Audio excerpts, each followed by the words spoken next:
The government just released a report on overall economic growth. CBS News business analyst Jill Schlesinger is here to tell us whether we're in a recession or not and what lies ahead. Great to see you. Good morning. All right, so we in a recession or not? Not right now. Okay. So this report that was just released, this is gross domestic product. And it's kind of like your broad scorecard. How's the economy doing? All the goods and services tallied up.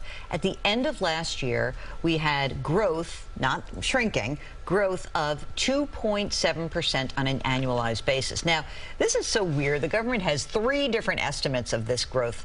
The first one showed a growth level that was a little bit stronger. This is at 2.7%. For all of last year, we grew by about 2%. And the reality is that these numbers are fluctuating, but there is no danger sign in this particular report.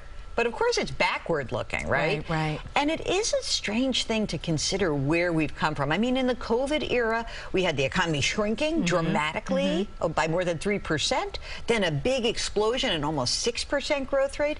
And then last year, we settle into about 2-ish% growth. So I guess, you know, a lot of people are going to wonder, so what is going to happen? I know you don't have a crystal ball or anything. But I know. I think people go through their personal experiences like, oh my gosh, milk. Do you know how much milk costs? Do you know how much eggs cost and how it personally affects them? So what would you tell them? So what I would say is that inflation is still high, and we know that, and we've talked about that on this program. I think the good news is that, yes, the inflation rate is coming down. It's not coming down fast enough. And here's the balancing act that the Fed has to really navigate, which is, you know, before we had the pandemic, we had growth was pretty boring. It was like fluctuate. It was about 2.5% annually for the 5 years before the pandemic hit. So it up a little bit, down a little bit from that level, but let's call it 2.5%. Then you have a shrinking expansion. Now we're back to where we were, but prices are still high. And so there was something in this report that I think is going to really freak the Fed out a little bit, and that is that inflation was running hotter at the end of last year than the Fed thought.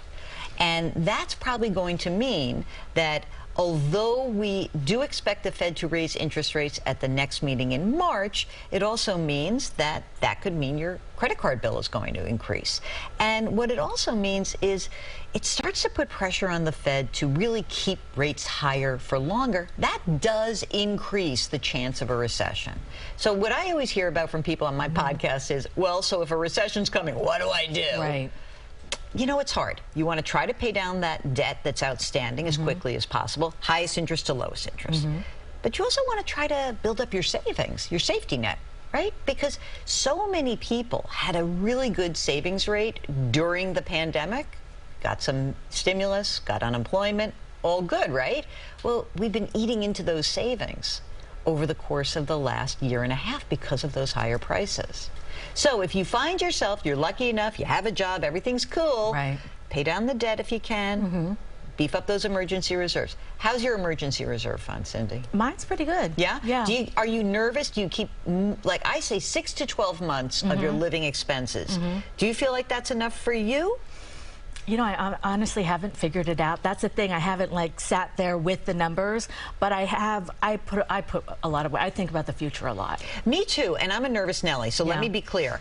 When I think about 6 to 12 months of living expenses, I usually have more than that because I don't really care if I have too much money in cash. Right. I care if I don't have that safety net because emotionally it's better for me. And you have to know yourself in these issues. So if you fear that a recession is coming, it could. We don't know yet. Probably not this second.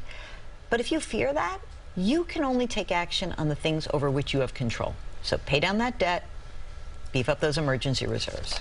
And I'll start looking at my numbers. Don't look so hard. Okay.